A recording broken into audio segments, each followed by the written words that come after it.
Basically, the way most games are shot, and the way we did Heavy Rain, for example, was based on the idea that you shoot with one actor at a time in a sound booth, and you capture the facial animation and the voice of an actor in a sound booth. And then once you're done with that, you go on the mocap stage, play the audio that you just recorded, and have the body gestures kind of in sync with the audio. That's one way of doing it. Other people doing it slightly differently. Some people just do dubbing, so they just shoot something and they overdub the audio. But in general, the idea is always the same. We rarely capture everything at the same time, which means that we lose a lot of the performance just because we have different takes that we need to recompose to recreate the entire performance. Performance capture is based on the idea that you capture the facial animation, the audio, and the body of the actor at the same time, which means that suddenly you get body language in sync with the audio, which was something impossible before. So all this started in CG movies, and they started with Lord of the Rings, they started with different Polar Express, and more recently they did Avatar, of course, using this technology, and Tintin, and now pretty much everything is shot and performance captured in movies. So we just wanted to find a way to adapt this technology to the needs of games, because we thought it would allow us to make a big step forward in matter of acting, and to have actors really delivering a very emotional performance in a very precise way. But the problem we had with what Hollywood was doing was, if you look at the making of Avatar, they have helmets, actors have an helmet with a camera in front with a light. And the problem is that this is quite intrusive for actors. I mean, having a camera and a light in front of you all the time as you move around is something quite disturbing. And at the same time, you can say goodbye to all the kiss scenes, because then you will collide with the cameras. Each time characters become really close, I mean, it's impossible to shoot. And also they have a very specific approach to this, which was that they shot with video signal. They filmed the face, then they give the movie to an animator, and the animator was in charge of animating the face based on the movie that they shot. So that's a lot of work. You need very talented artists to do it at this level of quality that you can see in Avatar, and at the same time, it's really time-consuming. Given the volumes we had to deal with in matter of data on Heavy Rain, on Beyond, we're talking about hours and hours of performance capture. This option was not possible for us because it would take too much time and cost too much money.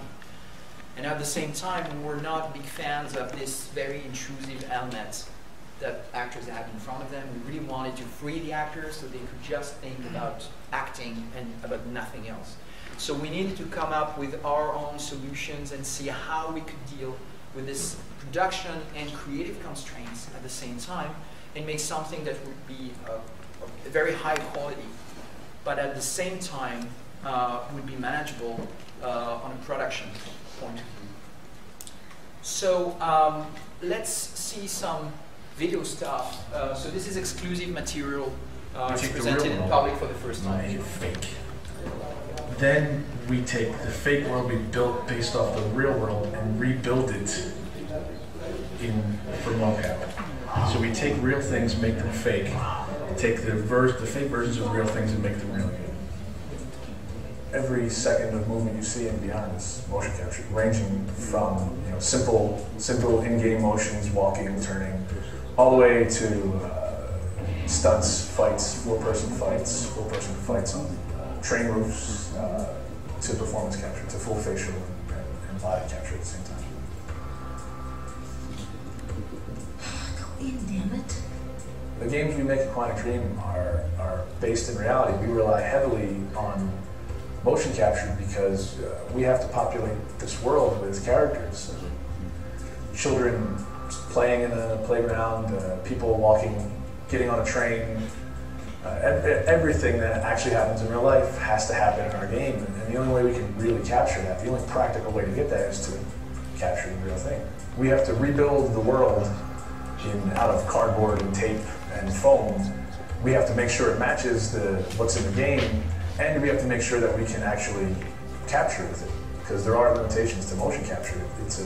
It's optical, so you can't have someone go into a blanket or into a box, capture anything. So we have to take all of that into consideration. A car door has weight. We can't use a car door in motion capture because it's shiny and it's really heavy, and we can't see through it. So we have to build the approximate of a car door, but it has to at least have some of the real properties of a car door. Because just closing a cardboard car door doesn't play the same as a real car. Someone's always decided for me. This time I make my own choices. Performance capture is really, it's digital acting. The trickiest part of performance capture is the preparation. It's getting people ready to perform. Depending on how many actors you have, it takes a while to put the 90 plus markers on the face. They'll have to be placed specifically for them to work right on the rig.